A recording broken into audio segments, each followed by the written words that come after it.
നമ്മുടെ ചിന്തയിലേക്ക് ഞാൻ കടക്കുകയാണ്. എബ്രായലേഖനം 11-ാം അധ്യായം അതിൻ്റെ 32-ാമത്തെ വാക്യത്തിലേക്ക് കടന്നു വന്നാൽ, ഹീബ്രൂസ് ചാപ്റ്റർ 11 വേഴ്സ് 32. എബ്രായലേഖനം 11:32. ഇന്ന് രാത്രി നമ്മൾ ഇടയ്ക്ക് മിസ് ചെയ്ത രണ്ട് കാര്യങ്ങൾ വളരെ പെട്ടെന്ന് ഓടിച്ച് വിടുവാനായിട്ട് ഞാൻ ആഗ്രഹിക്കുകയാണ്. ഇന്ന് രാത്രി നമ്മുടെ ചിന്തയ്ക്ക് വേണ്ടി അവിടെ നമ്മൾ കാണുന്നത്, ഇനി എന്ത് പറയേണ്ടോ ഗിദിയോൻ, ബാരാക്ക്. ഇന്ന് രാത്രി ബാരാക്കിനെ കുറിച്ച് നമ്മൾ പഠിക്കാൻ, ബാരാക്കും ശിംശോനും രണ്ട് വിഷയങ്ങളാണ് തീർക്കുവാനായിട്ട് കർത്താവ് ഞാൻ താല്പര്യപ്പെടുന്നത്. ഇവരുടെ രണ്ടുപേരുടെയും വിശ്വാസവീരന്മാരുടെ പട്ടികയിലേക്ക് കടന്നു വരുന്നു. ഒന്ന് നോട്ട് ചെയ്തായിട്ട്, Barak, the heroes of faith. വിശ്വാസവീരന്മാരുടെ പട്ടികയിൽ ബാരാക്ക് ഉൾപ്പെടുന്നു. ബാരാക്ക് ആര് എന്നുള്ളത് നമ്മൾ മനസ്സിലാക്കണം. ന്യായാധിപന്മാരുടെ പുസ്തകം 4-5 അധ്യായങ്ങൾ, ജഡ്ജസ് ചാപ്റ്റർ 4 and 5, രണ്ട് ഭാഗം, രണ്ട് ചാപ്റ്റേഴ്സാണ് ബാരാക്കിൻ്റെ ഹിസ്റ്ററി വെളിപ്പെടുത്തുന്നത്. പ്രധാനമായിട്ട് ബാരാക്കിനെ കുറിച്ച് നമ്മൾ പഠിക്കുമ്പോൾ അതിൽ എന്തായിരുന്നു അവസ്ഥ എന്നുള്ളത് നമ്മൾ ആദ്യമായിട്ട് മനസ്സിലാക്കേണ്ടത് ആവശ്യമാണ്. അതിനാധാരമായിട്ട് ജഡ്ജസ് ചാപ്റ്റർ 4 വേഴ്സ് 1 to 3, 1 മുതൽ 3 വരെ 1-2 വാക്യം ഒന്ന് വായിച്ചാൽ, ചാപ്റ്റർ 4 വേഴ്സ് 1 and 2, 1-2 വാക്യം. നമ്മളിവിടെ കാണുന്ന ഭാഗം എന്ന് പറയുന്നത്, ഇസ്രായേൽ മക്കൾ വാഗ്ദത്ത കനാൻ നാട്ടിൽ കടന്നു വന്നു. വീണ്ടും വീണ്ടും ജനം പാപം ചെയ്യുവാനായിട്ട് കാരണമായി തീർന്നു. അവർ ചെയ്ത പാപത്തിനനുസരണമായിട്ട് ദൈവം അവരെ വീണ്ടും മടക്കിക്കൊണ്ടുപോകാൻ ആഗ്രഹിച്ചുകൊണ്ട് ചില പ്രതികൂലങ്ങൾ കൂടെ അവരെ നടത്തി. നിങ്ങൾ മനസ്സിലാക്കണം, ദൈവം വാസ്തവത്തിൽ ഇസ്രായേൽ മക്കളുടെ നടുവിൽ നിന്ന്, വാഗ്ദത്ത കനാൻ നാട്ടിൽ നിന്ന് ജാതികളെ നിർമൂലനം ചെയ്യാതിരുന്നൊരു കാരണമുണ്ട്. ദൈവം അവരോട് കൽപ്പിച്ചതാണ്, ജാതികളെ പൂർണ്ണമായിട്ട് നിങ്ങൾ നിർമൂലനം ചെയ്യണം. പക്ഷേ ഇസ്രായേൽ മക്കൾക്ക് അത് സാധ്യമായില്ല. സാധ്യമാകാത്തതിൻ്റെ കാരണം ദൈവത്തിൻ്റെ വാഗ്ദത്തം അവർ ഏറ്റെടുക്കാഞ്ഞത് മുഖാന്തരമാണ്. എന്നാൽ ആ ചെയ്യുവാൻ സാധിക്കാതെ പോയത് ദൈവത്തിന് പ്രവർത്തിക്കുവാനുള്ള ഒരു മുഖാന്തരമായിട്ട് ദൈവം മാറ്റി. ശ്രദ്ധിക്കണം, ഞാൻ പറഞ്ഞപ്പോൾ ദൈവം ഇസ്രായേൽ മക്കളെ വാഗ്ദത്ത നാട്ടിലേക്ക് കൊണ്ടെത്തിച്ചപ്പോൾ, കനാൻ നാട് ദൈവം അവ കൊടുത്തപ്പോൾ, ദൈവം കൽപ്പിച്ചൊരു കാര്യമായിരുന്നു, നിങ്ങൾ ആ രാജ്യത്തെ 7 ജാതികളെയും പരിപൂർണമായി നശിപ്പിച്ച് ഈ സ്ഥലം നിങ്ങൾ അവകാശമായി നിങ്ങൾ പ്രാപിക്കണം. എന്നാൽ എന്ത് സാധിച്ചില്ല. നിങ്ങൾക്കറിയാം, യോശുവ പ്രായം ചെന്ന സമയത്തും ദൈവം യോശുവയോട് ഇടപെടുന്ന ഇപ്രകാരമാണ്, യോശുവേ, നീ വയസ്സെന്ന് പ്രായമായി, ഇനി ഒത്തിരി ദേശം നിനക്ക് കൈവശമാക്കാനുണ്ട് എന്ന് പറഞ്ഞാൽ, ഇസ്രായേൽ മക്കളുടെ 9 ഗോത്രങ്ങൾ വാഗ്ദത്ത കനാൻ നാട്ടിൽ ജീവിക്കുമ്പോൾ അവരോടുകൂടെ കനാന്യരും ജാതികൾക്കും ജീവിക്കുവാൻ തക്കവണ്ണം ഇസ്രായേൽ മക്കൾ അവരെ അലവ് ചെയ്തു. ഇത് വാസ്തവത്തിൽ ദൈവത്തിന് ഹിതമായിരുന്നില്ല. ദൈവത്തിന് ഹിതമെന്ന് പറയുന്നത് ജാതികളെ നിർമൂലനാശം ചെയ്യണമെന്നുള്ളതായിരുന്നു. എന്നാൽ അവർ അത് ചെയ്യാതെ ജാതികളെ ശേഷിപ്പിച്ചത് ദൈവത്തിന് പ്രവർത്തിക്കുവാനുള്ള ഒരു മുഖാന്തരമായിട്ട് ദൈവം എടുത്തു. ശ്രദ്ധിക്കണം, അവരുടെ വീക്ക്നെസ് ആണ് അവരെ ശേഷിപ്പിച്ചത്, എങ്കിലും അത് ദൈവം പ്രവർത്തിക്കുന്ന ഒരു മുഖാന്തരമായിട്ട് ദൈവം കണ്ടു. വായിച്ചാട്ട 3-ാം അധ്യായം, എന്തിനു വേണ്ടി ആ ജാതികളെ വെച്ചു? Judges chapter 3 verse number 1 and 2. Underline that verses. വളരെ ഇമ്പോർട്ടൻ്റ് ആയിരിക്കുന്ന വേഴ്സസ് ആണ്. ഒരു ദൈവപൈതൽ മനസ്സിലാക്കേണ്ട കാര്യങ്ങളുമാണ്. ശ്രദ്ധിക്കുക, 2 കാര്യങ്ങൾ അവിടെ പറയുന്നു. യഹോവ വെച്ചിരുന്ന ജാതികളാവിത്. ദൈവം ഒരു കൂട്ടം ജാതികളെ കനാൻ നാട്ടിൽ കൊണ്ട് നിർത്തി. അവരെ നിർമൂലമായി നശിപ്പിക്കുവാൻ ദൈവം ഇസ്രായേൽ മക്കളെ അലവ് ചെയ്തില്ല. അതിന് 2 കാരണം. ഒന്നാമത്തെ കാരണം അവിടെ പറയുന്നത്, കനാനിലെ യുദ്ധങ്ങളൊന്നും അറിഞ്ഞിട്ടില്ലാതിരുന്ന ഇസ്രായേലിനെയൊക്കെയും പരീക്ഷിക്കേണ്ടതിന്. ഒന്നാമത്തെ വിഷയം, to test the Israelites. Israel മക്കളെ പരീക്ഷിക്കേണ്ടതിന്.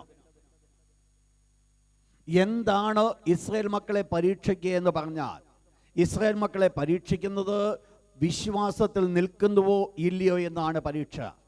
വിശ്വാസത്തിൽ നിൽക്കുന്നുവോ ഇല്ലയോ എന്ന് ദൈവം അറിയുവാൻ ആഗ്രഹിച്ചു. ദൈവത്തിന് അത് മനസ്സിലാക്കുവാൻ ദൈവം ആഗ്രഹിച്ചു. രണ്ടാമത്തെ പർപ്പസ് അവിടെ പറയുകയാണ്, യുദ്ധങ്ങളൊന്നും അറിഞ്ഞിട്ടില്ലാത്ത ഇസ്രായേലിനെയൊക്കെ യുദ്ധം അഭ്യസിപ്പിക്കേണ്ടതിന്. അപ്പോൾ ദൈവം രണ്ടാമതായിട്ട് ജാതികളെ വെച്ചതിൻ്റെ കാരണം ഇസ്രായേൽ മക്കളെ യുദ്ധം പഠിപ്പിക്കേണ്ടതിന്. ശ്രദ്ധിച്ചോണം, ഈ 2 പർപ്പസാണ് നമ്മുടെ മുൻപിൽ കഷ്ടതകൾക്ക് ഉള്ള സ്ഥാനം. 2 കാര്യങ്ങളാണ് കഷ്ടതയുടെ കാരണങ്ങൾ. രണ്ട് കാര്യങ്ങൾക്ക് വേണ്ടി വാസ്തവത്തിൽ കഷ്ടങ്ങൾ കടന്നു വരുന്നത് എങ്ങനെയെന്ന് ചിന്തിക്കുമ്പോൾ വീണ്ടും ഒരിക്കൽ കൂടെ വായിച്ചാട്ട് 4-ാം അധ്യായം അതിൻ്റെ 1-2 വാക്യത്തിലേക്ക് കടന്നു വന്നാൽ ചാപ്റ്റർ 4 വേഴ്സ് 1 and 2. ഇസ്രായേൽ മക്കൾ വീണ്ടും പാപം ചെയ്തു, താഴെ യാബീനെ വിറ്റുകളഞ്ഞു. അപ്പോൾ കനാന്യ രാജാവായിരിക്കുന്ന യാബീൻ ഇസ്രായേൽ മക്കളുടെ മേൽ അധികാരം ഏറ്റെടുക്കുവാനുള്ള കാരണമെന്ന് പറയുന്നത് ഇസ്രായേൽ മക്കൾ എന്ത് ചെയ്തെന്നുള്ളതാ. ദൈവത്തെ ത്യജിച്ചു കളഞ്ഞു.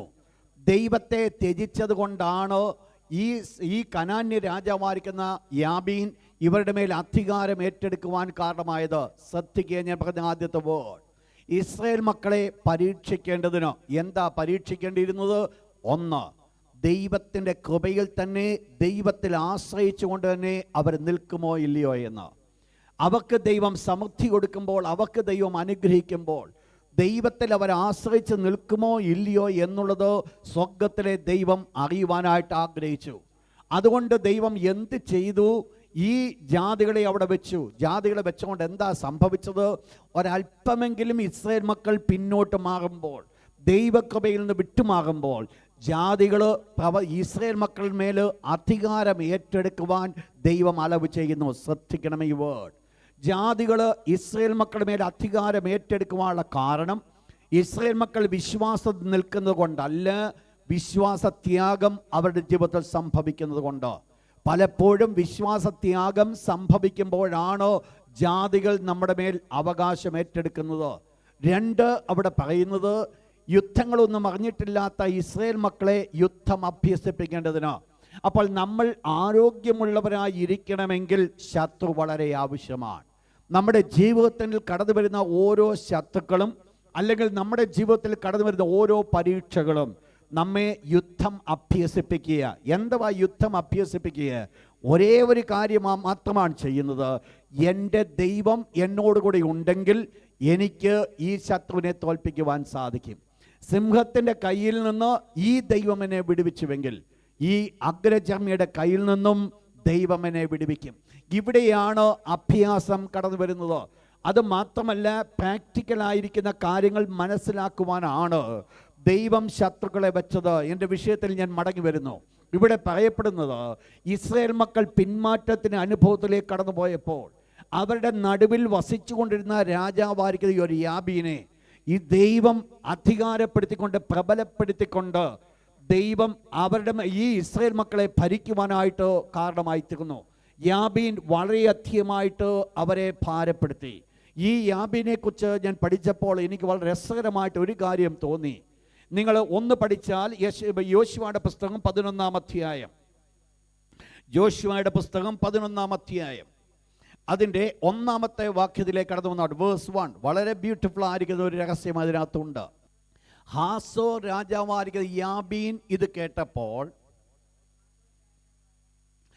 യോശുവയുടെ കാലത്ത് ഇസ്രായേൽ മക്കൾ വാഗ്ദത്ത നാട്ടിൽ ചെന്നെത്തിയപ്പോൾ ഇവർ കനാൻ നാട് പിടിച്ചെടുക്കുവാനായിട്ട് ആഗ്രഹിച്ച സമയത്ത് അന്ന് കനാനിലെ ഒരു രാജാവായിരുന്നു ഈ പറയപ്പെടുന്ന ഹാസോർ എന്ന് പറയുന്നത്.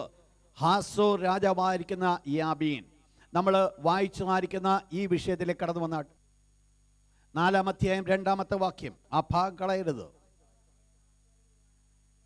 യഹോവ അവരെ ഹാസോരിൽ വാണ കനാന്യ രാജാവായ യാബീന് വിറ്റുകളഞ്ഞു. നമ്മൾ യോശുവയുടെ പുസ്തകത്തിൽ നമ്മൾ കാണുന്നത് ഒരു രാജാവിനെ നമ്മൾ കാണുന്നു. ആ രാജാവിൻ്റെ സ്ഥാനത്തെക്കുറിച്ച് പറയുന്നു. ആര്? ഹാസോർ രാജാവ്. രാജാവിൻ്റെ പേരെന്തുവാ? യാബീൻ. നമ്മൾ ഇവിടെ ന്യായാധിപന്മാരുടെ വർഷങ്ങൾക്ക് ശേഷം നമ്മൾ കാണുമ്പോൾ ന്യായാധിപന്മാരുടെ കാലത്ത് കാണുന്നതായിരിക്കുന്ന കനാനിലെ ഹാസോറിലെ ഒരു രാജാവിൻ്റെ പേരായിരുന്നു യാബീൻ. എന്നാൽ യോശുവയുടെ കാലത്ത് എന്ത് സംഭവിച്ചു? ചാപ്റ്റർ 11 വേഴ്സ് 8 and 9, 11-ാം അധ്യായം 8-9 വാക്യം. യഹോവ അവരെ ഇസ്രായേലിന്റെ കയ്യിൽ ഏൽപ്പിച്ചു. ആരെ? ഹാസോർ രാജാവായിരിക്കുന്ന യാബീനെയും അവന്റെ സംഘത്തെയും ഇസ്രായേലിന്റെ കയ്യിൽ ഏൽപ്പിച്ചു. എന്ത് ചെയ്തു? അവർ അവരെ തോൽപ്പിച്ചു. ആരും ശേഷിച്ചില്ല. ഇതാണ് എൻ്റെ വേർഡ്. ഞാൻ പറഞ്ഞു വരുന്നത്, ഈ യോശുവയുടെ കാലത്ത് ഹാസോർ രാജാവായ യാബീനും ന്യായാധിപന്മാരുടെ കാലത്തെ ഹാസോർ രാജാവായ യാബീനും രണ്ട് വ്യക്തികൾ, ഒരേ വ്യക്തികളല്ല.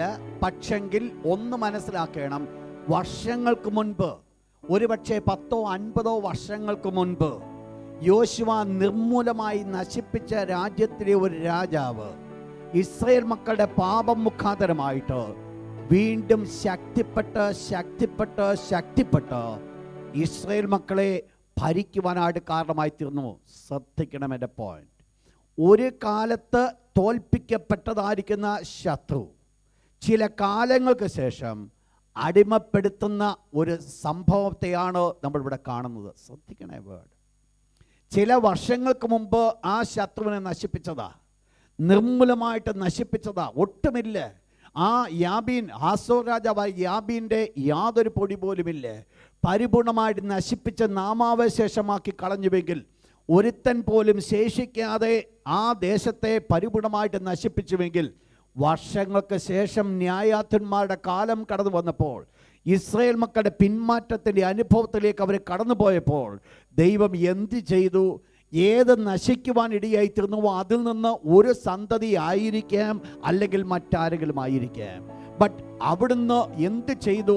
അതേ ദേശത്ത് നിന്ന് അതേ പേരിലുള്ള ഒരു വ്യക്തിയെ ദൈവം എഴുന്നേൽപ്പിച്ച് ഇസ്രായേലിനെ പീഡിപ്പിക്കുവാനായിട്ട് ഫലമേൽപ്പിച്ചു. ശ്രദ്ധിച്ചോണം എൻ്റെ പോയിന്റ് ഇതാണ്.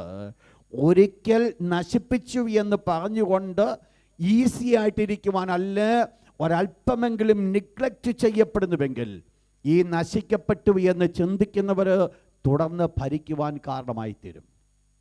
എത്ര കാലം ഭരിച്ചെന്നാണ് ഇവിടെ പറയുന്നത്?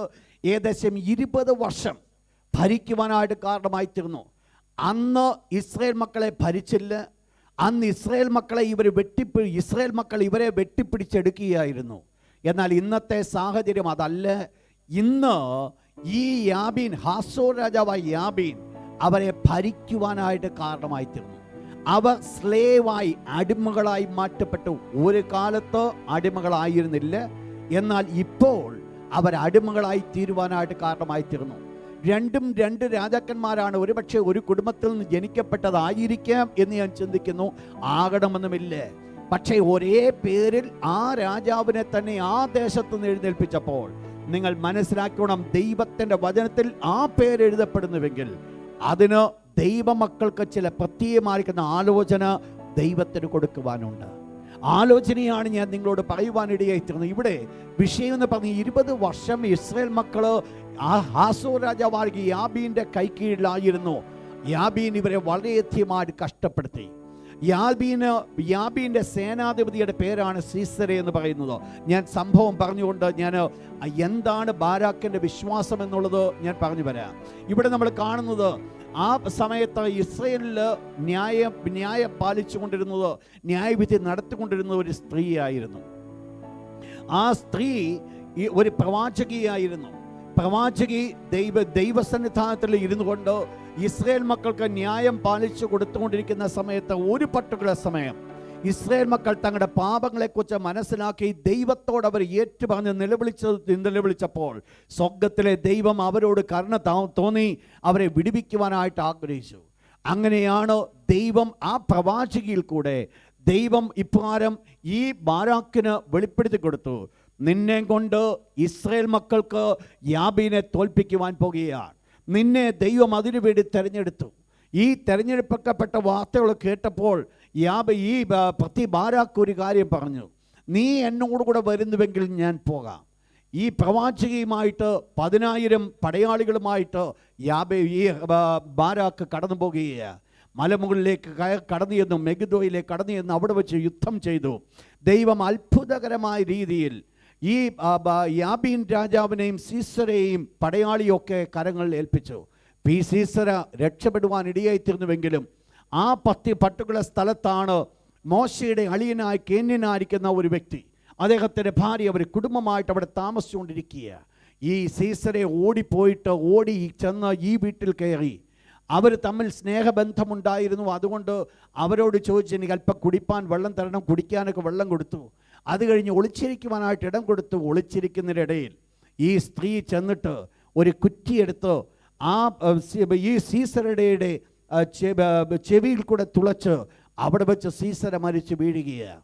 ആ പർട്ടിക്കുലർ സംഭവത്തോടുകൂടെ ഇസ്രായേൽ മക്കൾ യാബീൻ്റെ അധീനതയിൽ നിന്ന് വിടുവിക്കപ്പെടുകയാണ്. പക്ഷേ ഈ വിടുവിക്കപ്പെട്ടതായിരിക്കുന്ന സമയത്ത് ഒരു രീതിയിൽ നമ്മൾ ചിന്തിച്ചു കഴിഞ്ഞാൽ ബാരാക്കിൻ്റെ വിശ്വാസം എന്ത് എന്നുള്ളത് വേദപുസ്തകം പഠിപ്പിക്കുമ്പോൾ ബാരാക്കിൻ്റെ ഒരു വീക്ക്നെസ് നമ്മളിവിടെ കാണുന്നുണ്ട്. ദൈവത്തിന് കൊടുത്ത വാക്കിനനുസരണമായിട്ട് ബാരാക്ക് ധൈര്യമായിട്ട് മുൻപോട്ട് കടന്നു പോകുവാനായിട്ട് ബാരാക്ക് ആഗ്രഹിച്ചില്ല. നിങ്ങൾ വീട്ടിൽ പോയി നിങ്ങൾ ഈ ഭാഗങ്ങൾ വായിച്ചോണം. 4-ാം അധ്യായം അതിൻ്റെ 8-ാമത്തെ വാക്യത്തിലേക്ക് കടന്നു വന്നാട്ട് ബാരാക്ക് അവളോട് നീ എന്നോടുകൂടെ പോരുന്നുവെങ്കിൽ, യെസ് 9-ാമത്തെ വാക്യം കൂടെ നിങ്ങൾ മനസ്സിലാക്കണം. ബാരാക്കിന് ദൈവത്തിൻ്റെ അരുളപ്പാട് കിട്ടിയപ്പോൾ ബാരാക്ക് തനിയെ പോകുവാൻ ആഗ്രഹിച്ചല്ല. എന്തുകൊണ്ട് പോകുവാൻ ആഗ്രഹിച്ചില്ല എന്നുള്ളത് നമുക്കറിയത്തില്ല. ഒരു പക്ഷെങ്കിൽ ദൈവത്തിൻ്റെ സന്നിധാനത്തിൽ ന്യായം പാലകയായിട്ട് ഇരിക്കുന്നതായിരിക്കുന്ന ഈ സ്ത്രീ അവരുടെ ഈ പ്രത്യേകമായ യുദ്ധത്തിൽ വേണ്ട ഗൈഡൻസിന് വേണ്ടി ആയിരിക്കാം ഒരു പക്ഷെങ്കിൽ ബാരാക്ക് വിളിച്ചുകൊണ്ട് പോകുവാൻ കാരണമായി തീർന്നത്. പക്ഷേ ബാരാക്ക് പറഞ്ഞൊരു കാര്യമുണ്ട്, നീ എന്നോടുകൂടെ വരുന്നുവെങ്കിൽ ഞാൻ പോകാം. എന്നിട്ട് താഴത്തെ വാക്യം കൂടെ നിനക്ക് ഉണ്ടാകേണ്ട ബഹുമാനം നിനക്ക് വരികയില്ല എന്ന് പറഞ്ഞാൽ നിന്റെ കൈകൊണ്ട് തന്നെയാണ് സീസര തോൽപ്പിക്കപ്പെടേണ്ടത്. പക്ഷെങ്കിൽ നിന്റെ കൈകൊണ്ട് തോൽപ്പിക്കപ്പെടത്തില്ല. ദൈവം ആ സീസരെ ഒരു സ്ത്രീയുടെ കയ്യിൽ ഏൽപ്പിച്ചിരിക്കുന്നു. ബഹുമാനം പൂർണ്ണമായിട്ട് ലഭിക്കുകയില്ല. എങ്കിലും ഇങ്ങനെയാണെങ്കിലും ഈ ബാരാക്കിനെ കുറിച്ച് വിശ്വാസ വീരന്മാരുടെ പട്ടികയിൽ വരുവാനുള്ള കാരണം എന്ത് എന്നുള്ളതാണ് ഇന്ന് നമ്മൾ ചിന്തിക്കുവാനായിട്ട് പോകുന്നത്. ബാരാക്കിൻ്റെ പേരും നിങ്ങൾ മനസ്സിലാക്കണം. ഒറ്റയ്ക്ക് ദൈവത്തിൻ്റെ അരുളപ്പാട് ലഭിച്ചുവെങ്കിലും ആ അരുളപ്പാട് ലഭിച്ചതിനനുസരണമായിട്ട് ഒറ്റയ്ക്ക് മുൻപോട്ട് കടന്നു പോകാൻ ആഗ്രഹിക്കാതെ തൻ്റെ ഒരു സപ്പോർട്ടിന് വേണ്ടി ഈ പ്രവാചകിയുമായിട്ട് കടന്നു പോകുന്ന ഈ ബാരാക്കിനെ വിശ്വാസ വീരന്മാരുടെ പട്ടികയിൽ എന്തുകൊണ്ട് ഉൾപ്പെടുത്തി? വാസ്തവത്തിൽ നിങ്ങൾ മനസ്സിലാക്കണം, ബാരാക്കിനേക്കാൾ വിശ്വാസം ഉണ്ടായിരുന്നത് ഈ പ്രവാചകിക്കാണ് ദൈവത്തിൻ്റെ അരുളപ്പാട് ലഭിച്ചത്. പ്രവാചകിയാണ് ദൈവത്തിൻ്റെ അരുളപ്പാട് പറയുവാൻ ഇടയായി തീർന്നത്. പിന്നീട് എന്തുകൊണ്ട് ബാരാക്കിൻ്റെ പേര് വെളിപ്പെടുത്തി? നിങ്ങൾ മനസ്സിലാക്കണം, വേദപുസ്തകത്തിൽ വിശ്വാസ വീരന്മാരുടെ പട്ടികയിൽ പേരുകൾ രേഖപ്പെടുത്തുമ്പോൾ അതിൽ പ്രധാനമായിട്ട് പേര് വരുവാൻ ഒരു കാരണമുണ്ട്. ദൈവം അവർക്ക് പരമേൽപ്പിച്ചതായിരിക്കുന്ന മിഷൻ അവരെ കൊണ്ട് നിവർത്തിക്കപ്പെട്ടു എന്നുള്ളതാണ് അതിൻ്റെ പ്രാധാന്യത. ദൈവം അവർക്ക് കൊടുത്തൊരു ദൗത്യമുണ്ട്. ദൈവം അവർക്ക് കൊടുത്തൊരു ചുമതലയുണ്ട്. ദൈവം അവരെ വിളിച്ചു വേർതിരിക്കുന്ന സമയത്ത് ഇന്നതിന് വേണ്ടിയാണ് ദൈവം വിളിച്ചു വേർതിരിക്കുന്നു എന്നുള്ളത് ദൈവം അവരോട് മുൻമേ പറഞ്ഞിട്ട് ആ പർപ്പസ് നിറവേറ്റപ്പെടുവാൻ ഇടയായിത്തീർന്നതാണ് വിശ്വാസ വീരന്മാരുടെ പട്ടികയിൽ കടന്നു വരുന്നത്. നിങ്ങൾ മനസ്സിലാക്കണം, കഴിഞ്ഞ ദിവസം നമ്മൾ പഠിക്കുകയുണ്ടായി. ഗിദിയോനെക്കുറിച്ച് പഠിച്ചപ്പോൾ നമ്മൾ മനസ്സിലാക്കി ഗിദിയോൻ്റെ ജീവിതത്തിൽ ഒരു വലിയ വീഴ്ച കടന്നു വന്നു. ഈവൻ ഗിദിയോൻ്റെ ജീവിതത്തിൽ കടന്നു വന്ന വീഴ്ച അവൻ്റെ കുടുംബത്തിന് വരെ കണിയായി മാറ്റപ്പെട്ടു. എങ്കിലും ഗിദിയോൻ്റെ പേര് വിശ്വാസവീരന്മാരുടെ പട്ടികയിൽ കടന്നു വരുന്നു. നമ്മൾ ചുരുങ്ങിയ ചില നിമിഷം കൊണ്ട് പഠിക്കുവാൻ പോകുന്നതായിരിക്കും ശിംശോൻ്റെ ജീവിതത്തിലേക്ക് കടന്നു വരുമ്പോൾ പുറത്ത് ഒരു ദൈവ പൈതലെന്ന് വെളിപ്പെടുത്തുവാൻ തക്കവണ്ണം പ്രയാസകരമായിരിക്കുന്ന സ്വഭാവത്തിന് ഉടമയായിരുന്ന ശിംശോൻ വരെ വിശ്വാസ വീരന്മാരുടെ പട്ടികയിൽ വന്നു എന്നുള്ളത് ഒരു വിഷയമാണ്. എന്തുകൊണ്ട് ആ ശിംശോൻ്റെ പേര് കടന്നു വരുവാൻ കാരണമായി തീർന്നത്? ഹീനമായിരിക്കുന്ന പ്രവർത്തനങ്ങൾ ശിംശോൻ ചെയ്തു, എന്നിട്ടും പേര് വരുവാൻ കാരണമായി തീർന്നത് എന്തിന് ദൈവം ശിംശോനെ തെരഞ്ഞെടുത്തുവോ ആ മിഷൻ ശിംശോനിൽ കൂടെ പൂർത്തീകരിക്കപ്പെട്ടു എന്നുള്ളതാണ്. അതുകൊണ്ട് ഒന്നാമത് ഞാൻ പറഞ്ഞു വരുവാൻ ആഗ്രഹിക്കുന്നത്, ബാരാക്ക് വിശ്വാസ വീരന്മാരുടെ പട്ടികയിൽ കടന്നു വരുവാനുള്ള ഒന്നാമത്തെ കാരണമെന്ന് പറയുന്നത് ബാരാക്കിന് ദൈവം കൊടുത്ത ദൈവികമായിരിക്കുന്ന മിഷൻ ബാരാക്കിൽ കൂടെ നിറവേറ്റപ്പെട്ടു എന്നുള്ളതാണ് ഒന്നാമത്തെ വിഷയം. ഒത്തിരി ബലഹീനതകൾ നമുക്ക് ബാരാക്കിൽ കാണുവാൻ സാധിക്കും. ഒരു സാധാരണപ്പെട്ട ഒരു പടയാളി മാത്രമായിരുന്നു ബാരാക്ക്. ഒരു പടയാളിയായിരുന്ന ബാരാക്കിനെ പ്രവാചകി വിളിച്ചു വരുത്തിക്കൊണ്ട് ദൈവം നിന്നെ കൊണ്ട് ഇത് ചെയ്യിപ്പിക്കുന്നു എന്ന് വെളിപ്പെടുത്തുവാനായിട്ട് കാരണമായി തീർന്നു. എന്താണ് നമുക്ക് ഈ ബാരാക്കിൻ്റെ വിശ്വാസം കാണുന്നത്? ഒന്നാമത് ഞാൻ പറഞ്ഞു വന്ന point, the first point, Barak ഒരു soldier, though he was a soldier. Yet he received his commission and instruction from Deborah. സാധാരണപ്പെട്ട ഒരു പടയാളിയായിട്ട് ബാരാക്കായിരുന്നുവെങ്കിലും ദെബോരായിൽ നിന്ന് ദൈവികമായിരിക്കുന്ന കമ്മീഷൻ, ദൈവികമായിരിക്കുന്ന ഒരു പ്രവർത്തനത്തിന് വേണ്ടിയുള്ള വിളി തനിക്ക് ലഭിക്കുവാനിടയായിത്തീർന്നു. ദ ഫസ്റ്റ് ആൻഡ് ഇമ്പോർട്ടൻറ്റ് പുള്ളിയുടെ സ്റ്റെപ്പ് എന്ന് പറയുന്നത് ഇതാണ്. ദെബോര എന്നുള്ള പ്രവാചകിക്ക് ദൈവത്തിൻ്റെ അരുളപ്പാട് ലഭിച്ചു, ദൈവത്തിൻ്റെ ആലോചന പ്രാപിച്ചു. ദൈവത്തിൻ്റെ പരിശുദ്ധാത്മാവ് ദെബോര എന്ന പ്രവാചകിക്ക് വെളിപ്പെടുത്തി കൊടുത്തത് ആർക്ക് അവൾ മെസ്സേജ് കൊടുക്കുവാനായിട്ട് ഇടയായിത്തീർന്നുവോ അവരിലും ആ ഫെയ്ത്ത് കടന്നു വരുവാൻ കാരണമായിത്തീർന്നു. ബാരാക്കിനെ കുറിച്ച് നമ്മൾ പഠിക്കുമ്പോൾ ഒരു കാര്യമാണ് നമ്മൾ കാണുന്നത്. ബാരാക്ക് ഈ പ്രത്യേകമായ യുദ്ധത്തിന് യാതൊരു മടിയും ബാരാക്കിനില്ല. നിങ്ങൾക്കറിയാം, ഇവിടെ പ്രധാനമായിട്ട് നിങ്ങൾ സൈന്യത്തെ നമ്മൾ പഠിക്കുമ്പോൾ 10,000 പടയാളികളുമായിട്ടാണ് ബാരാക്ക് കടന്നു പോകുന്നത്. Only 10,000 soldiers. എന്നാൽ അതേ സ്ഥാനത്ത് ഈ സീസറായിക്ക് അല്ലെങ്കിൽ യാബീൻ രാജാവിന് 900 അയൺ ചാരിയറ്റ്സാണ് ഉള്ളത്. 900 ഇരുമ്പ് രഥങ്ങളാണ് ഉള്ളത്. അങ്ങനെ നിങ്ങൾ മനസ്സിലാക്കിക്കോണം സേനകൾ എത്ര വലുതായിരിക്കും. ആ 10,000 പേര് കടന്നു പോകുന്നത് 900 അയൺ ചാരിയറ്റ്സിൻ്റെ യോട് എതിർക്കുവാനാണ്.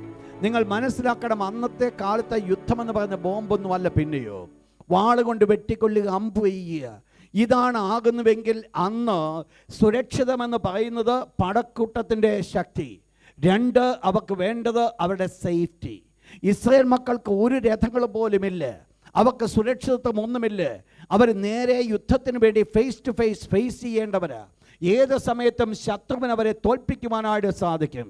എങ്കിലും ദൈവത്തിൻ്റെ പ്രവാചകി ബാരാക്കിനോട് ഈ വേർഡ് പറഞ്ഞപ്പോൾ അവൻ്റെ ജീവിതത്തിൽ, ബാരാക്കിൻ്റെ ജീവിതത്തിൽ ഒരു മറുപടി പോലും പറയാതെ ദൈവത്തിൻ്റെ അരുളപ്പാടാണെങ്കിൽ സാധിക്കും എന്ന് മനസ്സിലാക്കിക്കൊണ്ട് അത് ഏറ്റെടുത്തു എന്നുള്ളതാണ് ഒന്നാമത്തെ പ്രാധാന്യം. വിശ്വാസ വീരന്മാരുടെ പട്ടികയിൽ ബാരാക്ക് കടന്നു വരുവാനുള്ള ഒന്നാമത്തെ കാരണം അതാ. എന്താ? ദൈവത്തിൻ്റെ അരുളപ്പാടായതുകൊണ്ട് എൻ്റെ ശക്തിയല്ല, ഈ ദൈവം എനിക്ക് ജയം തരുവാൻ സാധിക്കും എന്നുള്ളത് ബാരാക്ക് വിശ്വസിപ്പാൻ കാരണമായി തീർന്നു. ഇന്ന് രാത്രി ഒന്നാമത് മനസ്സിലാക്കണം, ദൈവം അരുളി ചെയ്തിട്ടുണ്ടെങ്കിൽ, യഹോവ അരുളി ചെയ്തിട്ടുണ്ടെങ്കിൽ, ദൈവം അരുളി ചെയ്തതിന് പ്രത്യേകതയുണ്ട്. ശത്രുവിൻ്റെ ശക്തിയല്ല അവിടെ വലുതായി കാണുന്നത്. ദൈവം അരുളി ചെയ്തിട്ടുണ്ടെങ്കിൽ ചെറിയ ശക്തി കൊണ്ട് വലുതിനെ കീഴ്പ്പെടുത്തുവാൻ തക്കവണ്ണം സ്വർഗത്തിലെ ദൈവം ശക്തനാണെന്നുള്ളത് മനസ്സിലാക്കണം. ഇതാണ് ബാരാക്കിൻ്റെ ജീവിതത്തിൽ വിശ്വാസവീരന്മാരുടെ പട്ടികയിൽ കടന്നു വന്നത്. ഒന്നാമത് കടന്നു വന്നത് താനത് വിശ്വാസമായി ഏറ്റെടുത്തു. എന്താ ഏറ്റെടുത്തത്? ഈ ശത്രുവിനെ എനിക്ക് തോൽപ്പിക്കുവാൻ സാധിക്കും. കഴിഞ്ഞ 70 വർഷങ്ങളായിട്ട് വളരെയധികമായിട്ട് ഇസ്രായേൽ മക്കളെ കഠിനപ്പെടുത്തി കഷ്ടപ്പെടുത്തിക്കൊണ്ടിരുന്ന യാബീനോടാണ് യുദ്ധം ചെയ്യേണ്ടത്. ഇതൊന്നും ബാരാക്കിനൊരു പ്രശ്നമല്ല. ബാരാക്ക് ഒന്ന് മനസ്സിലാക്കി, ഈ ദൈവത്തിൻ്റെ അരുളപ്പാടാണിതെങ്കിൽ ഞാനത് പരിപൂർണമായിട്ട് മനസ്സിലാക്കുന്നു, എന്നെ കൊണ്ട് ദൈവത്തിന് സാധിക്കും. രണ്ടാമതായിട്ട് എന്താ ഇവിടുത്തെ പ്രവർത്തനം? വായിച്ചോട്ട് ജഡ്ജസ് ചാപ്റ്റർ 4:15. ഇപ്പം നിങ്ങൾ മനസ്സിലാക്കണം, ഇവിടെ യുദ്ധം ചെയ്തത് ആര് എന്ന് പറയുന്നുണ്ട്. ഈ ഇത്രയും ജനത്തെ നശിപ്പിച്ചത് ബാരാക്കിൻ്റെ വായ്ത്തലയാലാണ്. ബാരാക്കും അവൻ്റെ സൈന്യവും വാളുകൊണ്ട് വെട്ടിയാണോ ഈ സീസറുടെ കംപ്ലീറ്റ് സൈന്യത്തെ നശിപ്പിച്ചത് എന്ന് പറഞ്ഞാൽ ലിറ്ററലി ഇവരെന്ത് ചെയ്യേണ്ടി വന്നു? ഒരു യുദ്ധം ചെയ്യേണ്ടി വന്നു. ശത്രുവിനോട് ഇവർ യുദ്ധം ചെയ്തു, വാളുകൊണ്ട് വെട്ടി. നമ്മൾ കഴിഞ്ഞ ദിവസം നമ്മൾ മനസ്സിലാക്കി, അവരെ ഇസ്രായേൽ മക്കൾ യുദ്ധത്തിന് കടന്നുപോയി. അവർ കൂടുതൽ അധ്വാനിക്കേണ്ടത് വന്നില്ല. ഗിദിയോൻ 300 പേരുമായിട്ട് കടന്നുപോയി. അവിടെ ചെയ്തത് ഒന്നേ ഉള്ളൂ, ആയുധമൊന്നും എടുത്തില്ല. കാഹളം കുടം പൊട്ടിച്ചു, തീ ജ്വാൽ പന്തം വെളിപ്പെട്ടു. അതോടൊപ്പം തന്നെ ഇവർ ഉച്ചത്തിൽ ദൈവത്തെ സ്തുതിച്ചു. ഇതല്ലാതെ മറ്റൊന്നും ചെയ്തില്ല. ബാക്കിയുള്ള ആയുധങ്ങളൊക്കെ സ്വർഗത്തിലെ ദൈവമാണ് ഉപയോഗിച്ചത്. ദൈവമാണ് ശത്രുവിനെ പരിപൂർണമായി തോൽപ്പി. ഇവിടുത്തെ കളി അതല്ല. ഇവിടുത്തെ സംഭവം എന്ന് പറയുന്നത്, ശത്രു മുൻപിൽ നിൽക്കുമ്പോൾ ഇവർ വാളുകൊണ്ട് ശത്രുവിനെ കൊല്ലേണ്ടി വന്നു. ശ്രദ്ധിച്ചോണേ, ശത്രുവിനെ ഇവർ വാൾ കൊണ്ട് കൊല്ലേണ്ടി വന്നു എന്ന് പറഞ്ഞാൽ ഇവർ തന്നെ ഇവരുടേതായിരിക്കുന്ന ബലം അവർ ഉപയോഗിക്കേണ്ടി വന്നു. ബാരാക്കും അവൻ്റെ കൂടെ ഉണ്ടായിരുന്ന 10,000 പടയാളികളും തങ്ങളുടേതായിരിക്കുന്ന ശക്തി ഉപയോഗിച്ചുകൊണ്ടാണ് ഈ സൈന്യത്തെ തോൽപ്പിച്ചത്. എങ്കിലും ബാരാക്കിന് ഒരു കാര്യം ബാരാക്ക് മനസ്സിലായി, ഈ യുദ്ധത്തിൽ വിജയം ലഭിച്ചത് എൻ്റെ കഴിവല്ല, യഹോവയാണ് സീസരെ എൻ്റെ കയ്യിൽ ഫലമേൽപ്പിച്ചത്.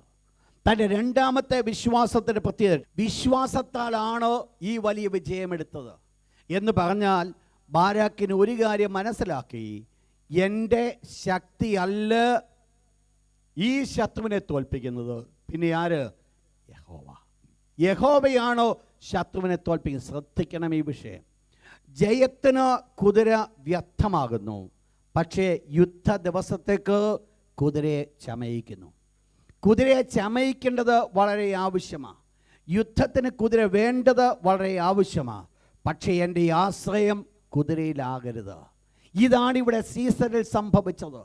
താൻ വെറുതെ ഇരുന്നു കൊണ്ട് ദൈവം എനിക്ക് വേണ്ടി യുദ്ധം ചെയ്യുമെന്ന് പറഞ്ഞുകൊണ്ട് മിണ്ടാതിരിക്കുവാനല്ല താൻ ആഗ്രഹിച്ചത്. പിന്നെയോ തനിക്കൊരു പാട്ട് ചെയ്യുവാനായിട്ടുണ്ടായിരുന്നു. ആ പാട്ട് താൻ ചെയ്തു. താൻ വാളുകൊണ്ട് തൻ്റെ കൂടെ ഉണ്ടായിരുന്ന ജനവും പടയാളികളും ഒരുമിച്ച് ചേർന്ന് വാളുകൊണ്ട് ശത്രുവിനെ വെട്ടുവാനിടയായി തീർന്നു. പക്ഷെ ഒരു കാര്യം, വെട്ടുകൊടുക്കുമ്പോഴും ബാരാക്കിന് ഒരു കാര്യം അറിയാം, എൻ്റെ ഈ വാളിൻ്റെ ശക്തിയോ അല്ലെങ്കിൽ വാളിൻ്റെ വായ്ത്തലയോ അല്ലെങ്കിൽ എൻ്റെ കഴിവോ അല്ല ഈ ശത്രു തോൽക്കപ്പെടുന്നത്. പിന്നെയോ ആരാ? യഹോവ ശത്രുവിനെ എൻ്റെ കയ്യിൽ ഫലമേൽപ്പിക്കുന്നു.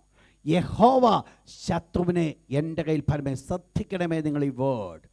ജീവിതത്തിൽ ഒരിക്കൽ പോലും ഒരു വിജയം നമ്മൾ എടുക്കുവാൻ കടന്നു പോകുമ്പോൾ, ഒരു യുദ്ധത്തിന് വേണ്ടി നാം കടന്നു പോകുന്നതായ സ്ഥാനത്ത് ഒരിക്കലും ചിന്തിക്കരുത്, എൻ്റെ സ്വന്തം കഴിവ് കൊണ്ടാണോ ഞാൻ ജയമെടുക്കുവാൻ പോകുന്നത്. ദൈവം ആഗ്രഹിക്കുന്നത് ഒന്ന് മാത്രമാണ്, ആ സമയത്തും ദൈവത്തിൽ ആശ്രയിക്കുക, ദൈവത്തിൽ വിശ്വസിക്കുക. ബാരാക്കിൻ്റെ പേര് വിശ്വാസവീരന്മാരുടെ പട്ടികയിൽ കടന്നു വരുവാനുള്ള രണ്ടാമത്തെ കാരണം, ബാരാക്ക് മനസ്സിലാക്കി യഹോവയാണ് എനിക്ക് വേണ്ടി യുദ്ധം ചെയ്യുന്നത്. ശ്രദ്ധിക്കണം ഈ വേർഡ്, യഹോവ എനിക്ക് വേണ്ടി യുദ്ധം ചെയ്യുന്നു. മൂന്നാമത്തെ പ്രത്യേകത ബാരാക്കിൻ്റെ ജീവിതത്തിൽ നമ്മൾ കണ്ടത്, ന്യായാധിപന്മാരുടെ പുസ്തകം 5-ാം അധ്യായം 1-2 വാക്യം. Praise God. ഇവിടെ എന്ത് സംഭവിച്ചു? ഒരു വലിയ വിജയം കഴിഞ്ഞ സമയത്ത് ബാരാക്കിൻ്റെ മൂന്നാമത്തെ പ്രത്യേകതയാണ്, അതിന് മഹത്വം കൊണ്ടുവന്ന് ദൈവത്തിന് കൊടുത്തു. അവിടെ നമ്മൾ കാണുന്ന ഭാഗമിതാ, ബാരാക്ക് മനസ്സിലാക്കി സകല മഹത്വവും പോകേണ്ടത് എവിടെയാണ്? വിശ്വാസത്തിൻ്റെ ഒരു പ്രവൃത്തി വെളിപ്പെടുമ്പോൾ, വിശ്വാസത്തിൽ നിന്ന് ഒരു പ്രവർത്തനം ചെയ്യുമ്പോൾ ഒരു വ്യക്തിക്കും മിണ്ടാതിരിപ്പാൻ സാധ്യമല്ല. അവ ദൈവത്തെ സ്തുതിക്കും. അവിടെയാണ് ദൈവത്തിൻ്റെ കരങ്ങൾ അവരെ കാണുന്നത്. അവർക്കറിയാം ദൈവമാണ് അതിന് യോഗ്യനായിരിക്കുന്നത്. 5-ാം അധ്യായം പൂർണ്ണമായി നമ്മെ പഠിപ്പിക്കുന്നത് ദെബോരായും ബാരാക്കും കൂടെ ഒരുമിച്ച് പാടുന്നൊരു പാട്ടാണ്. വളരെ അനുഗ്രഹിക്കപ്പെട്ട ഒരു പാട്ട്. അതിനകത്ത് സീസരെ കുറിച്ചുള്ള കാഴ്ചപ്പാട്, അവൻ്റെ വീട്ടുകാരുടെ കാഴ്ചപ്പാട്, ഇതെല്ലാം അതിനകത്ത് കൊടുത്തിട്ടുണ്ട്. അതിനകത്ത് പറയപ്പെടുന്നൊരു വിഷയം ഇതാണ്, സീസരയുടെ വീട്ടിൽ അമ്മ ഇപ്രകാരം പറയുന്നുണ്ട്, അവൻ കൊള്ള പങ്കിട്ടുകൊണ്ടിരിക്കുക, ആള് വീണ് കിടക്കുക. പക്ഷേ തള്ള ചിന്തിച്ചു വച്ചിരിക്കുന്നത് അവൻ കൊള്ള പങ്കിടുക എന്ന് പറഞ്ഞാൽ, തള്ള ആ അമ്മയുടെ മനസ്സിൽ ഒരല്പം പോലെ ചിന്ത വന്നിട്ടുള്ളതല്ല ഈ സീസര കൊല്ലപ്പെടുമെന്ന്. സീസരയ്ക്ക് ഈ ഇസ്രായേൽ മക്കൾ അവരുടെ മുമ്പിൽ ഒരു വിഷയമേ ആയിരുന്നില്ല, ഒരു ശത്രുവായിരുന്നില്ല. ഈ കഴിഞ്ഞ നാളുകളൊക്കെ അടിമപ്പെടുത്തിക്കൊണ്ടിരുന്നതായതുകൊണ്ട് ഇവക്കതൊരു വലിയ വിഷയമേ ആയിരുന്നില്ല. എന്നാൽ വിഷയമല്ല എന്ന് ചിന്തിച്ച അവസ്ഥയ്ക്കാണ് സ്വർഗ്ഗത്തിലെ ദൈവം ഇസ്രായേൽ മക്കളെ ബലപ്പെടുത്തി വിജയം എടുക്കുവാനായിട്ട് കാരണമായി തീർന്നത്. ശ്രദ്ധിക്കണം എൻ്റെ പോയിന്റ്. ഞാൻ പറഞ്ഞ പോയിന്റ് ഇതാണ്, ശത്രുവിൻ്റെ മുൻപിൽ ശത്രു ചിന്തിക്കും ഇവരെ കൊണ്ട് വലിയ കുഴപ്പമൊന്നുമില്ലെന്ന് ചിന്തിക്കുന്നവരെ കൊണ്ടായിരിക്കും ശത്രുവിനെ തോൽപ്പിക്കുവാൻ ബലപ്പെടുത്തുന്നത്. ഒരു ഗോലിയാത്ത് ചിന്തിച്ചില്ല ഒരു ദാവീദിനെ കൊണ്ട് ഇത് സംഭവിക്കുമെന്ന്. പക്ഷെ ഗോലിയാത്ത് മറന്നുപോയി. ദാവീദ് വേണ്ട ഗോലിയാത്തിനെ കൊല്ലുവാൻ. സ്വർഗ്ഗത്തിലെ ദൈവത്താൽ അവൻ നയിക്കപ്പെട്ടതുകൊണ്ട്, ദൈവം അവനോടുകൂടെ ഉള്ളത് കൊണ്ട്, ഈ ഗോലിയാത്തിനേക്കാൾ വലിയവൻ നിന്നാലും വീഴിക്കുവാൻ തക്കണം സ്വർഗ്ഗത്തിലെ ദൈവം ശക്തനെന്നുള്ളത് മനസ്സിലാക്കി. നിങ്ങൾ മനസ്സിലാക്കണം, അങ്ങോട്ടും ഇങ്ങോട്ടും നമ്മൾ മനസ്സിലാക്കണം. നമ്മുടെ മുൻപിൽ നിൽക്കുന്ന വലിയ ശത്രുവിനെ കണ്ട് നമ്മൾ ഭയപ്പെടുവാനല്ല, പിന്നെയോ നമ്മോട് കൂടെ നിൽക്കുന്നവനെ കണ്ട് ദൈവത്തിന് നന്ദി പറയുവാൻ ദൈവം നമ്മെക്കുറിച്ച് ആഗ്രഹിക്കുന്നു. ബാരാക്കിൻ്റെ പേര് വലിയ കാര്യങ്ങളൊന്നുമില്ല, വളരെ ചുരുക്കം ചില പ്രത്യേകിച്ച് ഈ ന്യായാധിപന്മാരുടെ പുസ്തകം 4-5 അധ്യായം, പിന്നെ അത് വെളിപ്പെടുത്തുന്നത് സങ്കീർത്തനം 83-ലാണ്. 1-2 വാക്യങ്ങളിനകത്ത് ബാരാക്കിൻ്റെ സ്വഭാവത്തിൽ ബാരാക്കിനെ അടക്കി വെച്ചിരിക്കുന്നുവെങ്കിൽ വിശ്വാസവീരന്മാരുടെ പട്ടികയിൽ കടന്നു വരുമ്പോൾ ബാരാക്കിൻ്റെ പേര് വെളിപ്പെടുത്തത്തക്കവണ്ണം ദൈവം ആ ബാരാക്കിൽ വിശ്വാസത്തെ കണ്ടു. എന്തുവാ സംഭവിച്ചത്? ബാരാക്കിനെ ദൈവം എന്തിനു വേണ്ടി വിളിച്ചുവോ, യാബീനെ നശിപ്പിക്കുവാൻ തക്കവണ്ണം, സീസരയെ തകർത്ത് കളയുവാൻ തക്കവണ്ണം ഈ ബാരാക്കിനെ വിളിച്ചുവെങ്കിൽ അത്ഭുതകരമായ രീതിയിൽ ബാരാക്കിന് അത് സാധിച്ചു. എങ്ങനെ സാധിച്ചു? വിശ്വാസത്താൽ. നെക്സ്റ്റ് വിഷയം സാംസൺ, ശിംശോൻ. ഞാൻ അവരുടെ പശ്ചാത്തലങ്ങൾ ഒത്തിരി കടന്നു പോകുന്നില്ല, കാരണം അവരുടെ ഫെയ്ത്ത് മാത്രമാണ് നമ്മുടെ മുമ്പിലുള്ള വിഷയം. ശിംശോൻ, വിശ്വാസ വീരന്മാരുടെ പട്ടികയിൽ ശിംശോനും കടന്നു വന്നു. ശിംശോനെക്കുറിച്ച് നമ്മൾ പഠിക്കുമ്പോൾ വളരെ മോശമായിരിക്കുന്ന സ്വഭാവത്തിന് ഉടമയായിരുന്നു. എങ്കിലും ദൈവത്തിൻ്റെ ദാസൻ എബ്രായലേഖനം എഴുതുമ്പോൾ ശിംശോൻ്റെ പേരും കൂടെ അതിനകത്ത് ഉൾപ്പെടുത്തി. ശിംശോൻ്റെ പ്രത്യേകതകൾ എന്തായിരുന്നു? ഒന്ന് വളരെയധികമായിട്ട് തൻ്റെതായിരിക്കുന്ന പ്രത്യേകത ഒന്ന് not ചെയ്താട്ട്. Judges chapter 13 to chapter 16, 13 മുതൽ 16 വരെയുള്ള അധ്യായങ്ങളാണ് ശിംശോനെക്കുറിച്ച് പ്രതിപാദിക്കുന്നത്. 13 മുതൽ 16 വരെയുള്ള അധ്യായങ്ങൾ, 13 to 16 chapters. ഇവിടെ മുഴുവൻ ശിംശോനെക്കുറിച്ചാണ് പറയുന്നത്. ശിംശോൻ്റെ ജനനം തന്നെ ഒരത്ഭുതമായിരുന്നു. ജനിക്കുന്നതിന് മുമ്പ് തന്നെ ദൈവത്തിന് വിളി കിട്ടി. വ്യക്തമായിട്ട് ദൈവം അമ്മയോട് ദൂത് കൊടുത്തു, അപ്പന് കൺഫർമേഷൻ കൊടുത്തു. അതിനനുസരണമായിട്ട് ഈ കുഞ്ഞിനെ വളർത്തി.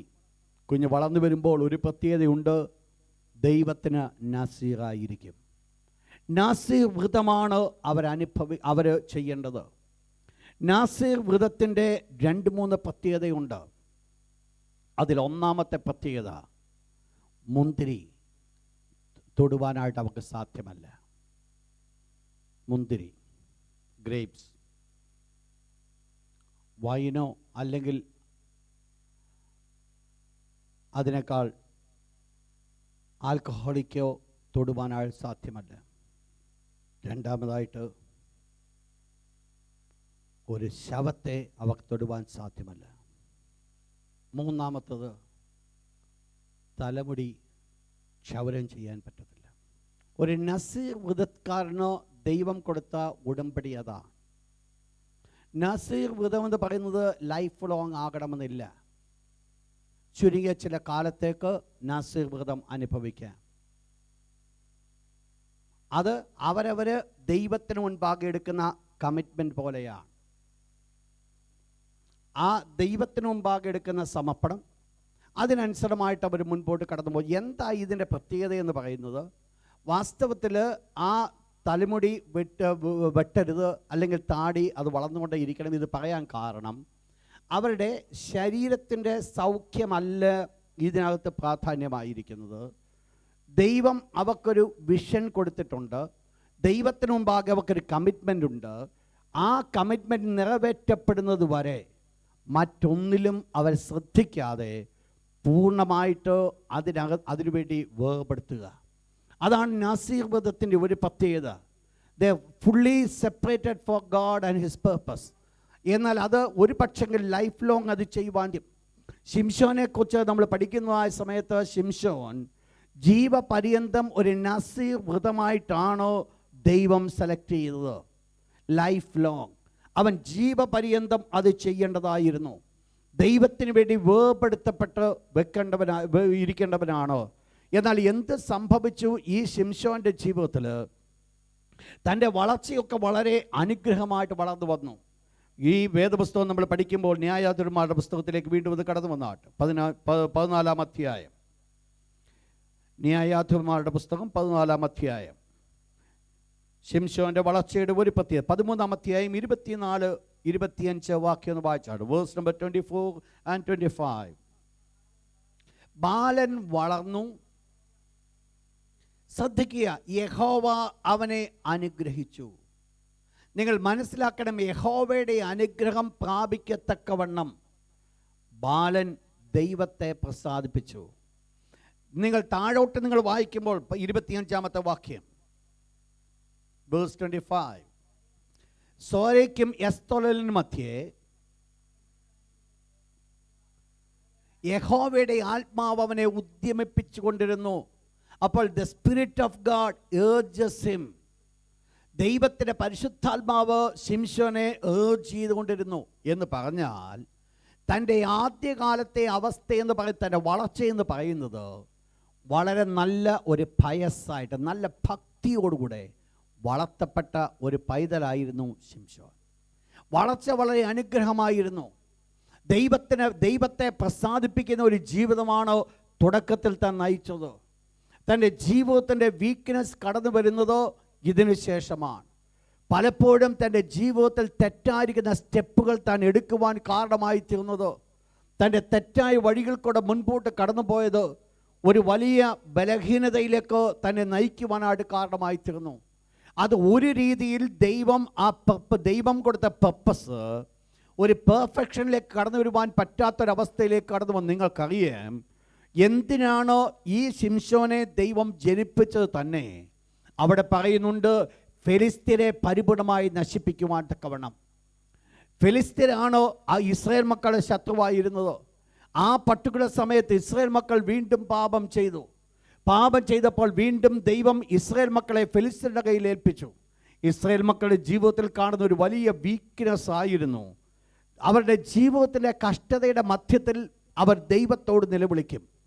ദൈവം അവരെ വിടുവിക്കും, അവരെ അനുഗ്രഹിക്കുവാൻ തുടങ്ങുമ്പോൾ ദൈവത്തെ വിട്ട് അവർ മാറും. വീണ്ടും ശത്രുവിനെ ദൈവം അങ്ങോട്ട് അയക്കും. വീണ്ടും അവർ ദൈവസ്ഥനിലേക്ക് അടുക്കുവാനായിട്ടിടയായിത്തീരും. ഇതായിരുന്നു ആഫ്റ്റർ ഓൾ അവരുടെ ലൈഫ് മുഴുവൻ. എന്നാൽ ഒന്ന് അറിയേണ്ടിയിരിക്കുന്നു, ഇപ്രകാരം ആയിരിക്കുന്നുവെങ്കിൽ ഇവിടെ വെച്ച് ഫെലിസ്ത്യരെ പരിപൂർണമായി നശിപ്പിച്ച് കളയുവാൻ തക്കവണ്ണം ഗർഭത്തിൽ കുഞ്ഞ് ജനിക്കുന്നതിന് മുമ്പ് അമ്മയിൽ കൂടെ ദൈവം ഒരാലോചന പറഞ്ഞു കൊടുത്ത് അപ്രകാരം ജനിക്കപ്പെടുവാൻ ഇടിയായിത്തീർന്ന പൈതൽ, ആ കുഞ്ഞാകുന്ന ശിംശോനെ നന്നായിട്ടറിയാം.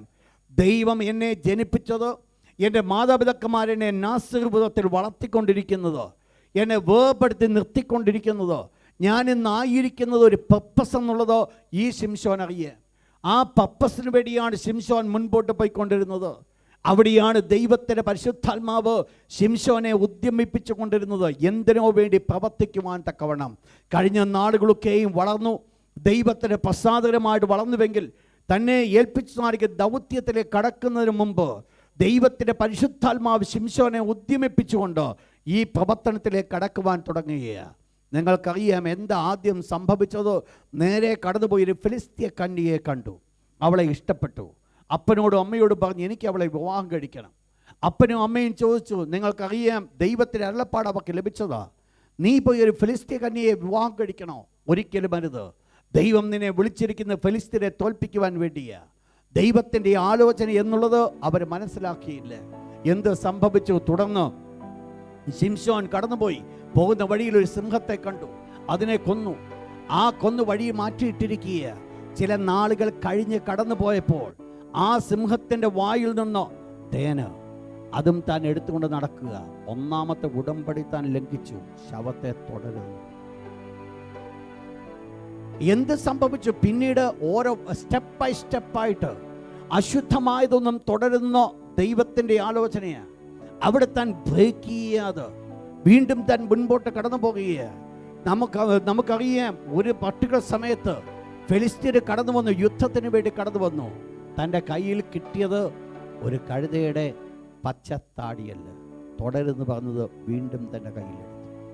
ദൈവം കൊടുത്ത നാസീർ വ്രതം ഉടപ്പിച്ചുകൊണ്ടിരിക്കുകയാണ്. പക്ഷെ ഈ സമയത്ത് പോലും ദൈവം അവനോട് അകന്നു നിൽക്കാതെ ദൈവം കൂടെ നിന്നു എന്നുള്ളത് ഒരു വലിയ വിഷയമാണ്. എന്തിനാ ദൈവം നിന്നത്? ദൈവത്തിന് പർപ്പസ് ഉണ്ട്. പക്ഷേ ഒരല്പം കൂടെ കഴിഞ്ഞ് മുൻപോട്ട് കടന്നു പോകുമ്പോൾ എന്ത് സംഭവിച്ചു നിങ്ങൾക്കറിയാം. ആ സംഭവങ്ങളൊക്കെ നിങ്ങൾക്കറിയാം. വീട്ടുകാരെയൊക്കെ ശിംശോൻ ഫെലിസ്ത്യരെ നശിപ്പിച്ചപ്പോൾ ഫെലിസ്ത്യരെ ശിംശോൻ നശിപ്പിച്ചു. തുടർന്ന് താൻ വീണ്ടും ഓടി അവസാനമായിട്ട് ഒരു സ്ത്രീയുടെ അടുക്കൽ ചെന്ന് പെട്ടുക. എന്നിട്ട് തൻ്റെ ജീവിതത്തിൻ്റെ രഹസ്യം, ശക്തിയുടെ രഹസ്യം എന്തെന്നോ ശിംശോൻ വളരെ ലളിതമായിട്ട്, വളരെ സാവകാശമായിട്ട്, സ്റ്റെപ്പ് ബൈ സ്റ്റെപ്പായിട്ട് പറഞ്ഞു കൊടുത്ത് അവസാനമായിട്ട് ഈ സ്ത്രീ ദലീല ശിംശോനെ മടിയിൽ ഉറക്കിക്കിടത്തിക്കൊണ്ട് തൻ്റെ തലമുടി വിട്ടു. അതോടുകൂടി എന്ത് തീർന്നു? മൂന്നാമത്തെ ദൈവം നാസീർ വൃതത്തിന് കൊടുത്ത കവനന്റ്. എന്താ സംഭവിച്ചത്? ദൈവത്തോടുള്ള ഉടമ്പടി ലംഘിച്ചപ്പോൾ ആ സ്റ്റെപ്പ് ബൈ സ്റ്റെപ്പായിട്ട് നിങ്ങൾ മനസ്സിലാക്കണം. ഒന്ന് ലംഘിച്ചു, ദൈവം അവനെ വിട്ടുകളഞ്ഞില്ല. സമയാസമയങ്ങൾ ദൈവം കൂടെ ഉണ്ടായിരുന്നു. ശിംശോനെ കുറിച്ച് ഞാൻ പഠിക്കുമ്പോൾ കാണുന്ന ഒരു മനോഹരമായിരിക്കുന്ന ഒരു പിക്ചർ എന്ന് പറയുന്നത്, ദൈവത്തിൻ്റെ പരിശുദ്ധാത്മ ശക്തി വെച്ചുകൊണ്ട് കളിക്കുവാൻ തക്കവണ്ണം ആഗ്രഹിച്ച ഒരു വ്യക്തിയായിരുന്നു ഈ ശിംശോൻ.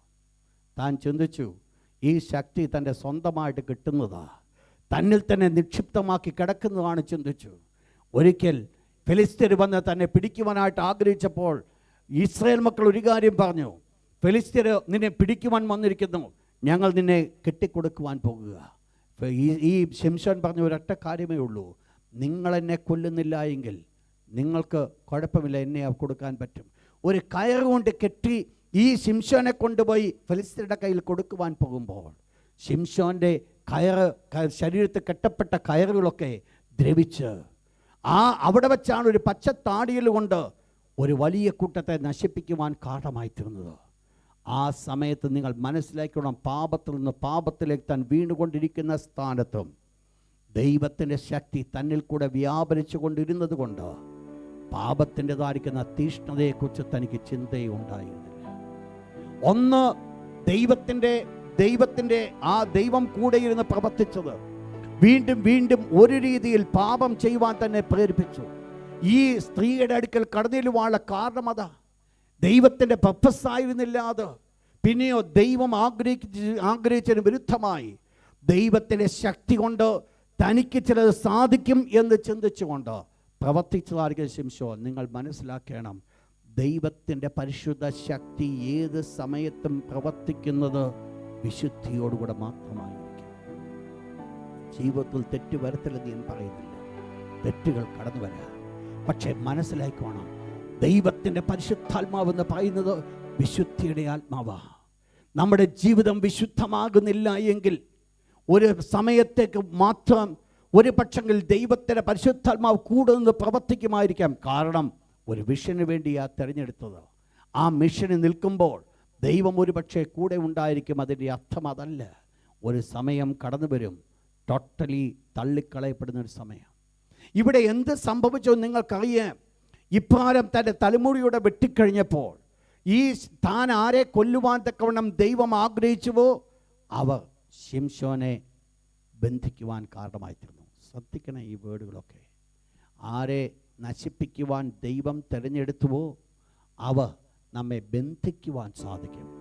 പിന്മാറ്റ ജീവിതം കടന്നു വരുമ്പോൾ, ദൈവസന്നിധിയിൽ നിന്ന് മാറ്റപ്പെടുമ്പോൾ, അതുവരെ ഒരു ശത്രുവിനും നമ്മെ തൊടുവാൻ സാധ്യമല്ല. പക്ഷേ ഈ ഒരു സമയത്തിന് ശത്രുവിന് നമ്മുടെ മേൽ അധികാരം ഏറ്റെടുക്കുവാൻ സാധിക്കും. എന്ത് സംഭവിച്ചു? സ്റ്റെപ്പ് ബൈ സ്റ്റെപ്പായിട്ട് ശിംശോൻ തള്ളപ്പെട്ട അവനെ ബന്ധിച്ചു കൊണ്ടുപോയി ഒരു കാരാഗ്രഹത്തിൽ അവനെ കൊണ്ടിട്ട് കണ്ണുകൾ കുത്തിപ്പൊട്ടിച്ച് വെറും ഹീനമായിരിക്കുന്ന ഒരു പ്രവർത്തനത്തിന് വേണ്ടി ഫെലിസ്ത്യരെ സന്തോഷിക്കുവാൻ തക്കണം ആഗ്രഹിച്ചപ്പോൾ അവരുടെ ക്ഷേത്രത്തിൻ്റെ ഉത്സവത്തിൻ്റെ ദിവസത്തിൽ ആടുവാനായിട്ട് ഡാൻസ് കളിക്കുവാനായിട്ട് ശിംശോനെ വിളിച്ചു കൊണ്ടുവന്ന ഹീനമായിരിക്കുന്നൊരു പ്രവർത്തനം നിങ്ങൾ മനസ്സിലാക്കണം. അത്യുന്നതനായിരിക്കും ദൈവത്തിൻ്റെ ശക്തി മനസ്സിലാക്കിയ ശിംശോനാണ് ശത്രുവിൻ്റെ ക്ഷേത്രത്തിൽ ജീവനില്ലാത്ത ദൈവത്തിന് മുൻപിൽ അവർക്ക് വേണ്ടി ഡാൻസ് കളിക്കുവാൻ കാരണം. എത്രമാത്രം ഹീനതയിലേക്ക് താൻ വീണു, എന്താ കാരണമായി തോന്നി? അവിടെയും എന്ത് സംഭവിച്ചു? പരിപൂർണമായിട്ട് നശിക്കപ്പെടത്തക്കവണ്ണം കാരണമായി തീർന്നു. എന്താ? വാസ്തവത്തിൽ ദൈവത്തിന് ശക്തി വെച്ചുകൊണ്ട് കളിക്കുവാനായിട്ട് താൻ ആഗ്രഹിച്ചു. ശ്രദ്ധിച്ചോണേ, ദൈവത്തിൻ്റെ പരിശുദ്ധാത്മ ശക്തി വെച്ചുകൊണ്ട് കളിക്കുവാൻ ദൈവം ഒരിക്കലും ആഗ്രഹിക്കുന്നില്ല. നമ്മിൽ വ്യാപരിക്കുന്ന ദൈവശക്തിയുടെ വ്യാപാരത്തിൻ്റെ വലിപ്പമെന്ത്, അതിൻ്റെ പ്രത്യേകത എന്ത്, ആരാണ് നമ്മുടെ കൂടെ ഉണ്ട് എന്നുള്ളത് മനസ്സിലാക്കി ജീവിക്കുന്നത് വളരെ ആവശ്യമാണ്. ശിംശോൻ്റെ ജീവിതത്തിൽ എന്നിട്ടും ഈ ശിംശോൻ വിശ്വാസവീരന്മാരുടെ പട്ടികയിൽ കടന്നു വരുവാനുള്ള പ്രധാനപ്പെട്ട 3 കാരണം. പെട്ടെന്ന് ഒന്നാമതായിട്ട് തൻ്റെ വിളി താൻ മനസ്സിലാക്കി. അതാണ് ഒരു വലിയ വിഷയം. താൻ അത് ഏറ്റെടുത്തു. ദൈവം തന്നെ ആക്കി വച്ചിരിക്കും, തന്നെ ജനിപ്പിച്ചതിൻ്റെ പർപ്പസ് ഇതെന്നുള്ളത് ശിംശോൻ മനസ്സിലാക്കി. അതാണ് ആ പർപ്പസ് മനസ്സിലാക്കി അതിൽ നിന്നു എന്നുള്ളതാണ് വിശ്വാസത്തിൻ്റെ ഒന്നാമത്തെ പ്രത്യേകത. രണ്ടാമത്തെ പ്രത്യേകത, ജഡ്ജസ് ചാപ്റ്റർ 15 വേഴ്സ് 18 and 19. നിങ്ങൾക്കറിയാം, 1000 ഫിലിസ്ത്യരെ പച്ച താടിയിൽ കൊണ്ട് കൊന്നതിന് ശേഷം ഗിദെയോൻ വാവിട്ട് ദൈവത്തോട് നിലവിളിക്കുക. എന്തുവാ? ദൈവമേ, അടിയൻ്റെ കയ്യാ നീ മഹാജയം നൽകിയല്ലോ, എനിക്കല്പം വെള്ളം. ശിംശോന്റെ ഒരു പ്രത്യേകത ഇതായിരുന്നു. പാവം ഒത്തിരിയുണ്ട് തൻ്റെ ജീവിതത്തിൽ. പക്ഷേ ജീവിതത്തിൻ്റെ ഏത് കഷ്ടതയുടെ നടുവിലും ഓടി ദൈവത്തിനടുക്കലേക്ക് ചെല്ലും. നിങ്ങൾക്കറിയാം, ആ കാരാഗ്രഹത്തിൽ മാവ് പൊടിച്ചുകൊണ്ടിരിക്കുക. അവസാനം കൊണ്ട് കളിപ്പിക്കുവാനായിട്ട് കൊണ്ട് നിർത്തി ക്ഷേത്രത്തിൻ്റെ ദൈവത്തോട് ഒരു പ്രാർത്ഥന പ്രാർത്ഥിച്ചു. ദൈവമേ, എന്നെ ഒരിക്കൽ കൂടി ശക്തിപ്പെടുത്തണം, ഒരിക്കൽ കൂടി. എന്താ? തൻ്റെതായിരിക്കുന്ന വീക്ക്നെസ്സിൽ കൂടെയാണ് താൻ ഇത്രമാത്രം കഷ്ടപ്പെടുന്നത്. പക്ഷെങ്കിൽ ഗിദെയോൻ ഒരു കാര്യം അറിയാം, ഈ സ്ഥാനത്ത് പോയി നെടുപ്പാട് വീട് കഴിഞ്ഞാൽ ദൈവത്തിൻ്റെതായിരിക്കുന്ന കരങ്ങൾ ദൈവത്തിൽ ആശ്രയിക്കുന്നുവെങ്കിൽ ദൈവം രക്ഷിക്കും എന്നുള്ള ഒരു വലിയ വിശ്വാസം. അതായിരുന്നു ഗിദെയോന്റെ ജീവിതത്തിലെ ഒരു വലിയ വിജയം. തൻ്റെ പാപം ഒത്തിരിയുണ്ട്, പക്ഷേ ആ പാപത്തിൻ്റെ പരിണിത ഫലം അനുഭവിക്കുന്ന സമയത്ത് അതിൽ നിന്ന് രക്ഷപ്പെടുവാൻ താൻ ആഗ്രഹിച്ചുകൊണ്ട് ഓടി ദൈവത്തിൻ്റെ അടുക്കിലേക്ക് കടന്നു. ദൈവത്തിൻ്റെ പക്കൽ നിന്ന് അത്ഭുതകരമായി ഇവിടെ നമ്മൾ കാണുന്നത് ഗിദെയോന്റെ രണ്ടാമത്തെ പ്രത്യേകത. സാംസന്റെ രണ്ടാമത്തെ പ്രത്യേകത. സാംസൺ ഓടി ദൈവത്തിൻ്റെ അടുക്കിലേക്ക് ചെല്ലുന്നു. നമ്മളൊക്കെ ആണെങ്കിൽ ഒരു ചോദ്യം ചോദിക്കും, ഇത്രയും പാപം ചെയ്തിട്ടാണെങ്കിലും ചിലപ്പം ചോദിക്കും, ഈ ദൈവം എന്നെ അങ്ങ് നമ്മളെക്കുറിച്ച് പലപ്പോഴും മറന്നു കളയും. നമ്മുടെ ദൈവവുമായിട്ട് നമ്മുടെ ബന്ധം പലപ്പോഴും നമ്മൾ ഓർക്കത്തില്ല. ശ്രദ്ധിക്കണം, ഈ ശിംശോന്റെ ജീവിതത്തിൻ്റെ പ്രത്യേകത ദൈവത്തിൻ്റെ അടുക്കിലേക്ക് തൻ്റെ ഭാരങ്ങളുടെ മധ്യത്തിൽ ദൈവത്തിൻ്റെ അടുക്കിലേക്ക് ഓടിച്ചെല്ലുവാനുള്ള ആ ഫെയ്ത്ത് ഗിദെയോനുണ്ടായത്. മൂന്നാമത്, ശിംശോൻ ഒരു കാര്യം മനസ്സിലാക്കി, തൻ്റെ യഥാർത്ഥ ശക്തി എവിടെയായിരിക്കുന്നത്. നിങ്ങൾക്കറിയാം, ശിംശോൻ ആ സ്ത്രീയോട് പറഞ്ഞു, എന്തുവാ, എൻ്റെ ശക്തി ഇങ്ങനെ ചെയ്താൽ മതി, പോകും. ഫൈനലി പറഞ്ഞു കൊടുത്തു, എൻ്റെ ശക്തി ഒരു കാര്യം ചെയ്താൽ നശിക്കും, എന്ത് ചെയ്താൽ മതി, തലമുടി മുറിച്ച് കളഞ്ഞാൽ മതി.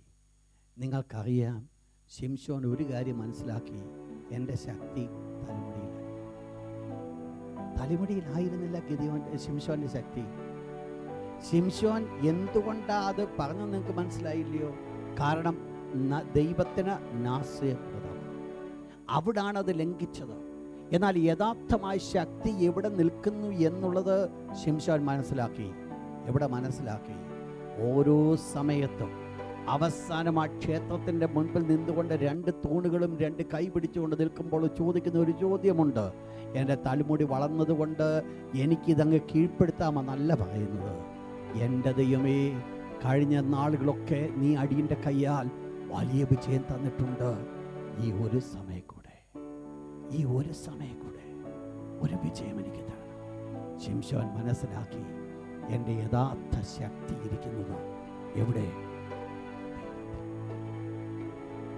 ശിംശോന്റെ പേര് വിശ്വാസവീരന്മാരുടെ പട്ടികയിൽ കടന്നു വരുവാനുള്ള കാരണം അതാ. യഥാർത്ഥമായിരിക്കുന്ന ആ ശക്തിയുടെ രഹസ്യം എന്തെന്നുള്ളത്, ദ മിസ്റ്ററീസ്, എവിടെയാ ശക്തി കിടക്കുന്നെന്നുള്ളത് ശിംശോൻ മനസ്സിലാക്കി. ആ ശിംശോൻ അത് മനസ്സിലാക്കിയതാണ് തൻ്റെ ജീവിതത്തിൽ വിജയമെടുക്കുവാൻ കാരണമായി തീർന്നത്. അവസാനമായിട്ട് നമ്മൾ നോക്കുമ്പോൾ ശിംശോന്റെ ജീവിതത്തിൻ്റെ പ്രത്യേകത, വലിയ കാര്യം ശിംശോൻ. നിങ്ങൾ മനസ്സിലാക്കണം, ഇവിടെ ആ ക്ഷേത്രത്തിൽ നിൽക്കുമ്പോൾ ആ ഒരൊറ്റ സമയം കൊണ്ട് ശിംശോൻ കൊന്ന എത്ര പേരെ കൊന്നു? ജീവിച്ചിരുന്നപ്പോൾ കൊന്നതിനേക്കാൾ കൂടുതൽ 3000 എണ്ണത്തെ തട്ടി. എന്താ വരുത്താൻ ആഗ്രഹിച്ചേ? ഇപ്പോൾ കണ്ണുപോലും കാണാത്തവനായിട്ട് കിടക്കുക. പക്ഷേ ശിംശോന് വേണ്ട ഒരൊറ്റ കാര്യമാണ്, എൻ്റെ ദൈവമേ, എനിക്ക് കണ്ണു കാണത്തില്ല, എനിക്ക് യാതൊരു ശക്തിയില്ല, പക്ഷെ നീ ഒരു കാര്യം ചെയ്യണം, എന്നെ ഒന്ന് ശക്തിപ്പെടുത്തണം. ഇത്രയും ജനത്തെ കൊല്ലുവാൻ നീ എന്നെ സഹായിക്കണം. നോക്ക്, ബലഹീനനായിരിക്കുന്ന ശിംശോൻ, കണ്ണുപോലും കാണാത്തവനായിരിക്കുന്ന ശിംശോൻ തൻ്റെ ജീവിതത്തിൽ ആഗ്രഹിച്ചത് എങ്ങനെയെങ്കിലും ഈ ലോകത്തിൽ നിന്ന് മാറിപ്പോട്ടെ എന്നല്ല. താൻ മരിക്കുന്ന സമയത്ത് ഇതുവരെ കൊന്നതിനേക്കാൾ വലിയൊരു ഗ്രൂപ്പിനെ, ഞാൻ ഓക്കെയായിരുന്നു വേദപുസ്തകം പഠിക്കുമ്പോൾ നിങ്ങൾക്കറിയാം, അവിടെ കാണുന്നത് ശിംശോനെ സഹോദരന്മാർ ചെന്ന് കണ്ടുപിടിക്കുക. ആ ക്ഷേത്രം താഴോട്ട് വീണു, എല്ലാവരുടെ മേലത് വീണു, എല്ലാവരും മരിച്ചു. പലരുടെയും മുഖം പോലും ഷേപ്പുകൾ മാറ്റപ്പെട്ടപ്പോൾ ഞാൻ ഒന്ന് ചിന്തിക്കുക, ശിംശോൻ്റെ മുഖത്തിന് വലിയ മാറ്റമൊന്നും കാണത്തില്ല. സഹോദരന്മാർ ചെന്നപ്പോൾ ഒരു കാര്യം മനസ്സിലാക്കി, ഇത് ശിംശോൻ്റെ ബോഡിയാണ്. മറ്റുള്ളവർക്കില്ലാത്തൊരു പ്രത്യേകത. എന്താ കാരണമെന്ന്? ദൈവത്തിൽ ആശ്രയിച്ച് കഴിഞ്ഞ നാളുകൾ ഒത്തിരി പാപം കടന്നു വന്നെങ്കിലും പാപം ചെയ്യുവാനുള്ള ഒരു ലൈസൻസ് ഞാൻ തരികയല്ല. പിന്നെയോ ഞാൻ പറഞ്ഞു വന്നത്, ഒത്തിരി പാപം ചെയ്തുവെങ്കിലും അവസാനമായിട്ട് വിശ്വാസത്തിൽ മരിക്കുവാൻ തക്കവണ്ണം കാത്തിരുന്ന ശിംശോൻ. ജീവിതത്തിൽ ഒത്തിരി പാളിച്ചകൾ കടന്നു വന്നു. പക്ഷെങ്കിൽ ആ പാളിച്ചകളൊക്കെ താൻ കാരാഗ്രഹത്തിലായിരുന്ന സമയത്ത് ആ പാളിച്ചകൾ എന്തെന്ന് മനസ്സിലാക്കിക്കൊണ്ട് അതിൽ നിന്ന് ജയമെടുക്കുവാൻ കാരണമായി തീർന്നു. ഇന്ന് രാത്രി ഞാനിവിടെ അവസാനിപ്പിക്കട്ടെ. ദൈവം നമ്മെക്കുറിച്ച് അത് ആഗ്രഹിക്കുന്നു. നമ്മെക്കൊണ്ട് അസാധ്യമായത് ഒരു പക്ഷെങ്കിൽ നമ്മൾ പറയുമായിരിക്കാം, ഇത്രത്തോളം എനിക്ക് ചെയ്യുവാൻ സാധിക്കും. എന്നാൽ ദൈവം വിളിച്ചിരിക്കുന്നത് ഇത്രത്തോളം ചെയ്യുവാൻ വേണ്ടിയല്ല, അതിനേക്കാൾ വലിയത്. ഈ നാളുകൾ നമ്മുടെ കാഴ്ചപ്പാടതാകട്ടെ, കഴിഞ്ഞ നാളുകൾ നമ്മളെക്കൊണ്ട് ദൈവം ചെയ്യിച്ചതല്ല, അതിനേക്കാൾ വലിയത് ഒരല്പം കൂടെ ഹയർ ലെവലിലേക്ക് ഉയരുവാൻ ദൈവത്തിൻ്റെ കൃപ കൊണ്ട് സാധിക്കും. ദൈവത്തിൻ്റെ ദാസന് പറയുന്നു, നാം ചോദിച്ചതിൽ നിലച്ചതിലും അത്യന്തം പരമായി ചെയ്യുവാൻ നമ്മിൽ വ്യാപരിക്കുന്ന ശക്തിയാൽ കഴിയുന്നവന്. പൗലോസ് അപ്പോസ്തലൻ പറയുന്നു, എന്നെ ശക്തനാക്കുന്ന മുഖാന്തരം ഞാൻ സകലത്തിൽ മതിയായതാകുന്നു. ഇന്ന് രാത്രി ആ ശിംശോനോടുകൂടെ ചേർന്നുകൊണ്ട് എനിക്ക് നിങ്ങൾക്ക് പറയുവാൻ സാധിക്കുമോ? കഴിഞ്ഞ നാളുകൾ എന്നെക്കൊണ്ട് സാധിച്ചതിനേക്കാൾ വലുത് ഈ ദിവസങ്ങൾ എനിക്ക് ദൈവത്തിന് വേണ്ടി ചെയ്യണം. കഴിഞ്ഞ നാളുകൾ എന്നെക്കൊണ്ട് ചെയ്യിച്ചതിനേക്കാൾ ഉപരിയായി, കഴിഞ്ഞ നാളുകളിൽ എന്നെ ഉപയോഗിച്ചതിനേക്കാൾ ഉപരിയായിട്ട് ഈ ദിവസങ്ങളിൽ